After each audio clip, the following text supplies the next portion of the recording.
đoàn kết dài đoàn kết, chúng ta cùng trong một mái nhà chung,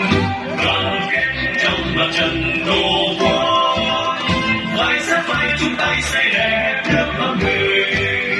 mọi tầng lớp ta chung lòng thành cao, tự hào xa quê hương ta tiếc gì độc lập tự do,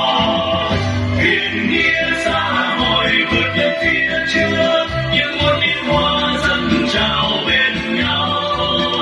rừng nước theo lời bác Hồ đi trước, xây cho tương lai được mạnh dân giàu, xã hội công bằng và văn minh, cùng chung tổ quốc mái nhà chung vẻ vang, đoàn kết đại đoàn kết, chúng ta cùng trong một mái nhà chung, đoàn kết trong mặt trận tổ quốc, vai sát vai chung tay xây đẹp nước con mình, mọi tầng lớp ta chung lòng thành cao,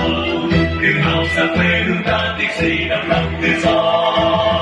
hiền nghĩa xã hội vượt lên phía trước, những muôn liên hoa dâng trào bên nhau, rừng nước theo lời bác Hồ đi trước, xây cho tương lai được mạnh dân giàu,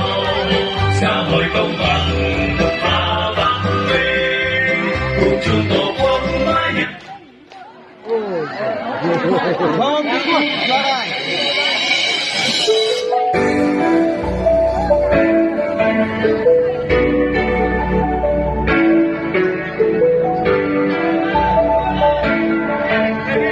kênh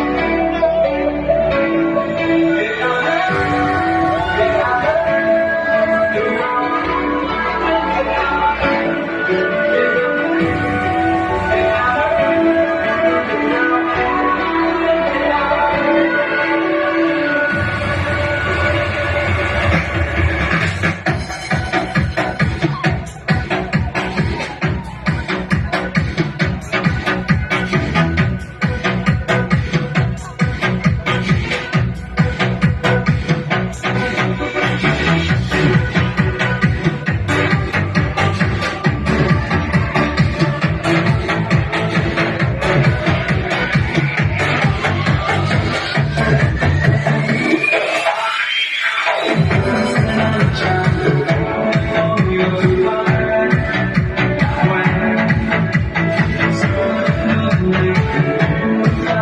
không bỏ lỡ